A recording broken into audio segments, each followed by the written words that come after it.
Empecemos el estudio de esta semana hablando del sentido de la vida. ¿Qué hacemos en este mundo? ¿Ya te has preguntado eso alguna vez? ¿Para qué nacimos? ¿Somos seres reales o imaginarios? ¿Somos frutos de la casualidad? ¿Por qué estamos en este mundo? Bueno, solo hay dos posibilidades, dos puntos de vista válidos, porque la verdad es que nadie puede negar la realidad de nuestra existencia, aunque los filósofos se deleiten en jugar con palabras. Tú estás allí, escuchándome. Tú sientes dolor, sufres, tienes hambre, sed, frío, calor. Tú eres un ser real. Nadie puede negar tu realidad. Entonces viene la pregunta, ¿y cómo apareciste en el mundo? ¿Por qué estás vivo? ¿Por qué estás ahí? Ahora, esto es vital, porque si eres un educador, y de cierto modo todos lo somos, los padres, los profesores, los líderes en diferentes aspectos de la vida, y todo ser humano es un educador. Por eso Pablo, escribiendo a los romanos, dice que nadie vive para sí y nadie muere para sí, porque todos ejercemos una influencia en el ambiente donde nos movemos. Somos educadores. Entonces, si somos educadores, tenemos que preguntarnos cuál es el punto de vista de Dios. Especialmente cuál es el punto de vista de Dios con relación al sentido de la vida, porque estamos en este mundo. Tenemos que tener conciencia de eso. Y leamos entonces lo que dice el Salmo 53, versículos 1 y 2. Dice el necio en su corazón: no hay Dios. Se han corrompido e hicieron abominable maldad. No hay quien haga bien. Voy a ir comentando el texto. Cuando el necio dice no hay Dios, está entrando en un terreno de oscuridad. Por eso dice el salmista, dice el necio en su corazón. El sabio jamás diría que no hay Dios. Negar la existencia de Dios y consecuentemente negar que estamos en esta vida porque Dios quiso, eso es necedad para David. Y David escribió por revelación del Espíritu Santo, inspiración del Espíritu. Entonces, lo que dice David es el punto de vista de Dios. Y Dios dice que cuando alguien niega la existencia de Dios, se vuelve un necio.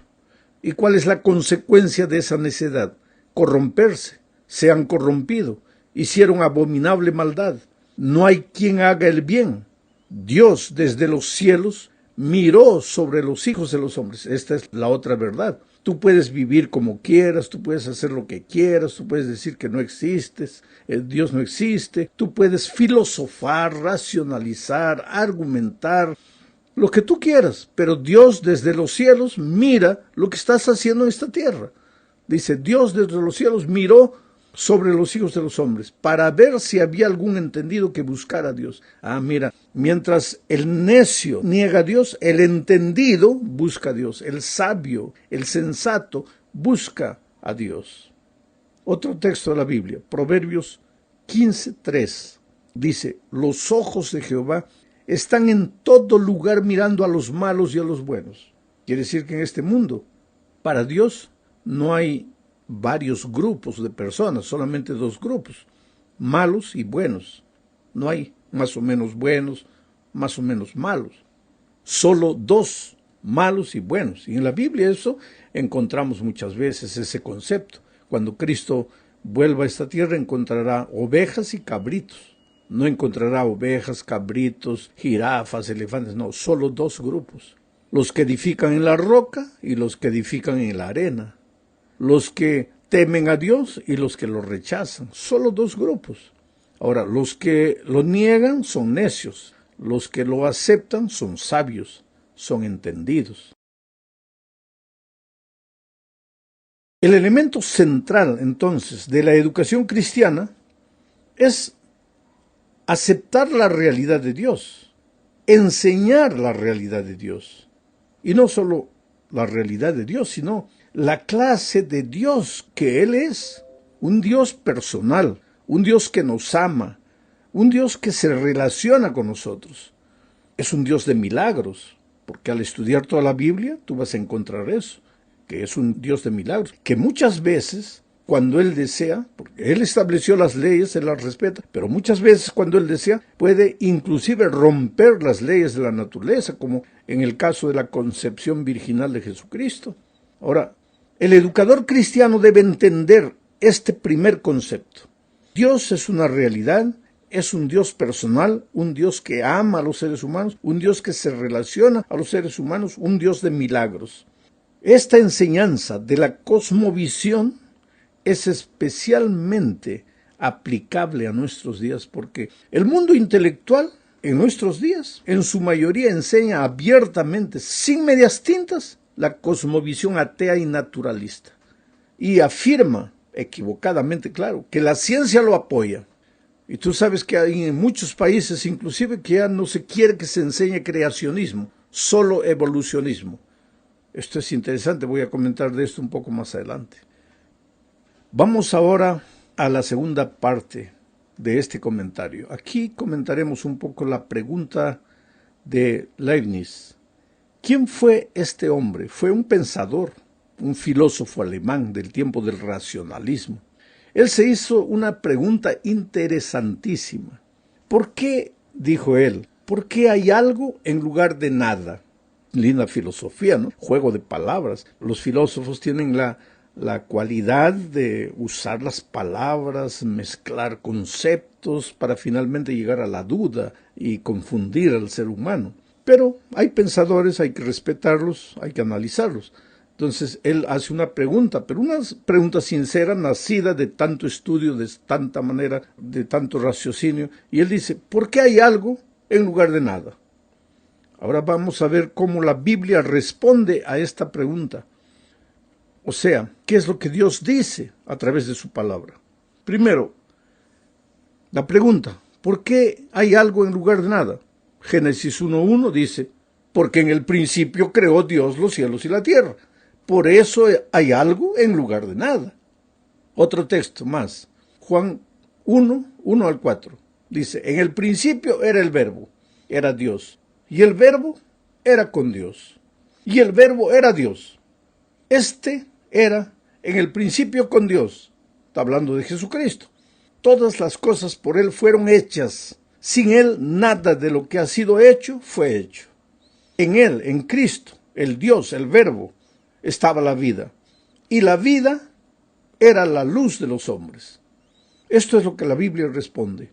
Esto es lo que la Biblia dice como respuesta a la pregunta de Leibniz. Porque él se pregunta, ¿por qué hay algo en lugar de nada? Pues porque hay un Dios creador. Porque cuando no había nada, por la palabra de Dios fueron creados los cielos y la tierra. Por eso existe. Ahora, si tú no crees en Dios, responde la pregunta. ¿Por qué hay algo en lugar de nada? Ya no sabes qué responder. Ahí tienes que jugar con las palabras. Entras para aquí, entras para allá, y ahí llegas a conceptos que solo tú entiendes. Pero la vida es simple. ¿Para qué complicarla? ¿Por qué hay algo en lugar de nada? Porque hay un Dios creador. Entonces, ¿por qué existo en este mundo? Porque hay un Dios creador que permitió que yo viniese al mundo. Usó las leyes de la naturaleza, usó las leyes de la genética. Estoy aquí en el mundo. Tengo tendencias, tengo rasgos que mi raza me dejó como herencia, mis padres. Estoy aquí en el mundo con un sentido, porque aquí viene el asunto. Si Dios no existe, entonces todo es fruto de la casualidad, del acaso. Un día hubo una explosión cósmica, partículas salieron para todos los lados, una de esas partículas se transformó en la tierra, había barro, agua, todo mezclado, de repente apareció misteriosamente la vida en medio de ese lamazal, esa vida fue desarrollándose, se transformó en un renacuajo, y con el tiempo, millones de años, se transformó en un sapo, ese sapo un día se subió a un árbol y millones de años se volvió en un mono, y ese mono con millones y millones de años se transformó en un ser humano. Bueno, esa es una teoría interesante, interesantísima, porque yo por más que pienso no consigo entenderla. Ahora, existe otra posibilidad. ¿Por qué la vida existe? ¿Por qué yo existo? Porque hay un Dios de amor que me crió, que me trajo al mundo con un sentido, con un propósito. Ahora, yo personalmente prefiero ser fruto del amor de un Dios maravilloso que ser fruto de la casualidad. Yo soy descendiente de Adán y Eva. que descendiente de una forma invisible de vida.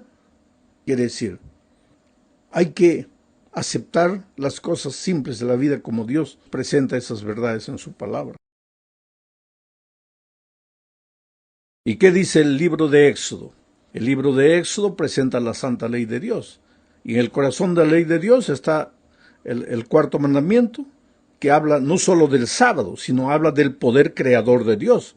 Porque el sábado fue establecido justamente en celebración de la creación, en celebración de la maravillosa obra de Dios. ¿Y qué dice Apocalipsis? En Apocalipsis 14, 6 al 12, encontramos al ángel volando por el cielo para predicar el último mensaje al mundo, y ese mensaje tiene que ver con la creación. Vamos a ver eso un poco más adelante.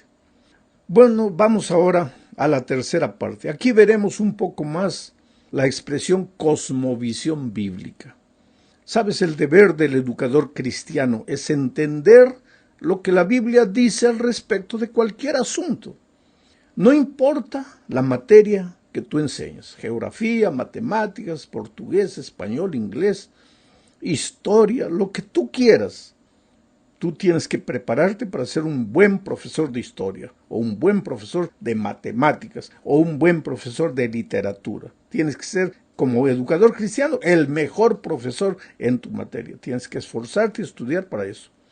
Pero no basta enseñar lo que el currículo dice. Es necesario que tú enseñes lo que la Biblia enseña al respecto de lo que tú vas a enseñar. Porque la realidad es que en muchos países, como ya dije, no se coloca delante de los alumnos opciones, sino que se coloca el concepto que los ideólogos de la educación de ese país desean que se presente a los alumnos. Ellos se quejan del radicalismo, pero cuando se trata de las ideas con las cuales ellos no están de acuerdo, en este caso con las ideas bíblicas, ahí nos acusan de radicales. Pero ellos mismos son radicales al defender sus propias ideas. Ahora, ¿por qué un país, por qué los ideólogos de educación de un país tienen que decir, vamos a enseñar esto a los alumnos? No, pues coloca por lo menos dos caminos, dos opciones. Defiende, expone delante de los alumnos las dos opciones y deja que el alumno escoja. ¿Pero por qué? Cuando se quiere defender principios y valores bíblicos, ahí vienen los ideólogos. No, eso es radicalismo. ¿Y no es radicalismo lo que tú quieres imponer, contrario a las enseñanzas bíblicas? Pues aquí viene la sabiduría del educador. Y solo es sabio el que busca a Dios, el que entiende a Dios, el que acepta las cosas simples de Dios. Enseña, tú como educador, todo lo que tengas que enseñar. Pero busca en la palabra de Dios qué es lo que Dios piensa al respecto de lo que tú vas a enseñar. Ahora, ¿por qué todo esto sucede? Es que hay una lucha invisible entre lo que la Biblia dice y lo que dicen los hombres. Todo eso tiene una cortina de fondo.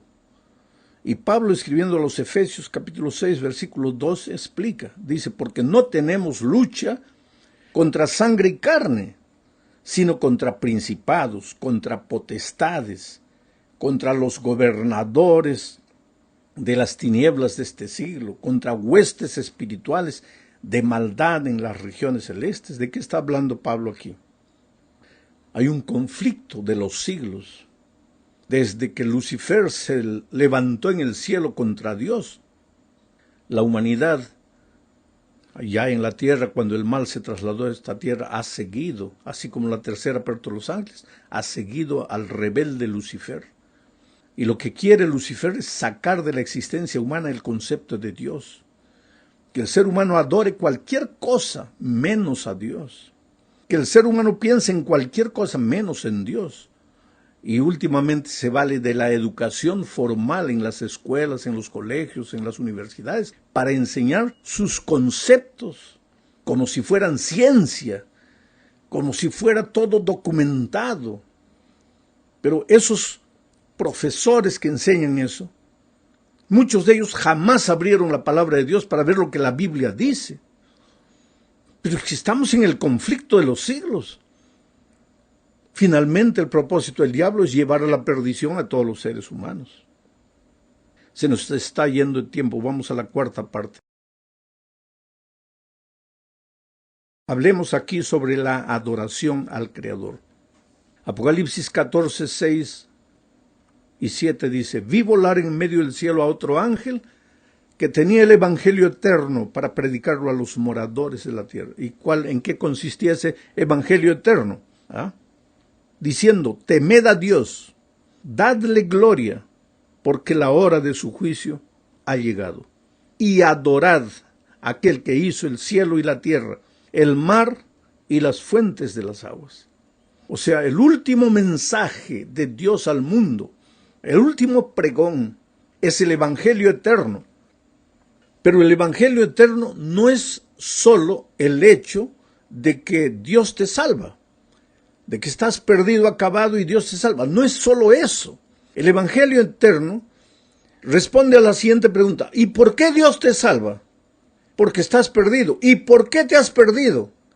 Porque fuiste creado como un ser perfecto, pero te separaste de Dios y el carácter de Dios se deformó en ti.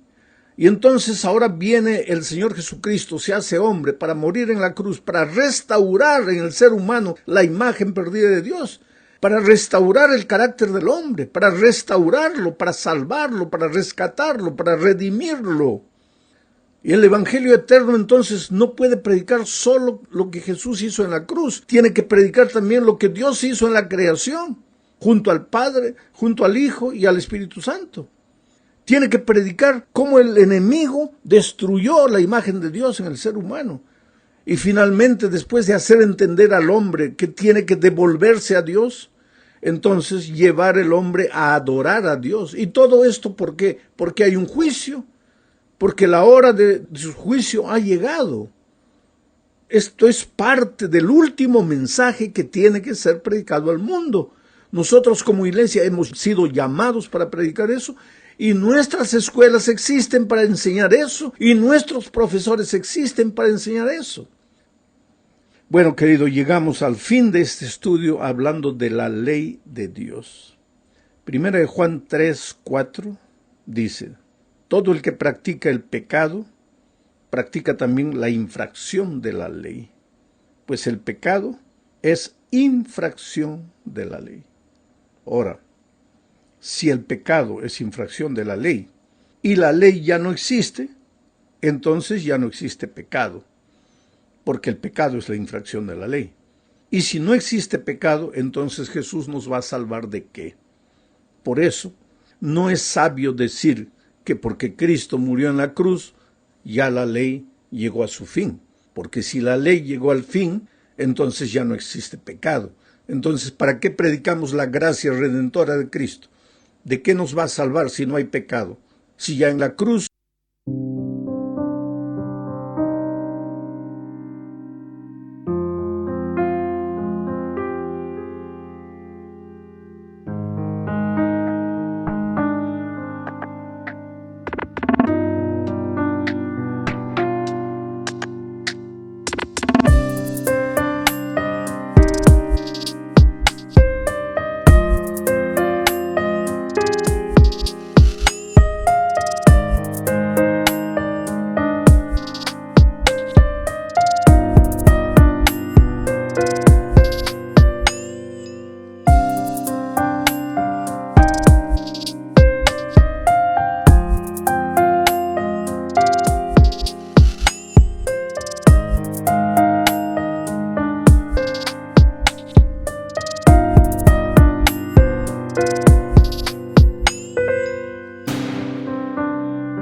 terminó la ley y terminó el pecado. Entonces, todo el evangelio pierde sentido. Por lo tanto, la ley debe ser enseñada, los principios, los valores de la ley deben ser enseñados. ¿De qué manera? Como un cerco protector de la vida del alumno, como un conducto de amor, un camino de amor que Dios establece para el ser humano. A mí me gusta, oye, yo soy un apasionado de la manera como Dios establece las cosas, porque Él no es radical, por mucho que hay gente que acusa, no, que la Biblia es radical, que Dios es radical. No, Dios dice, mira aquí los caminos que coloco delante de ti. A los cielos y a la tierra llamo por testigos, para que vean que hoy día estoy colocando delante de ti la vida y la muerte.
La bendición y la maldición. Lo que la cosmovisión divina, lo que la Biblia enseña al respecto de la vida y lo que los ideólogos, los seres humanos sin Dios enseñan. Yo te coloco las dos cosas delante de ti. Te aconsejo que escojas la vida, pero tú eres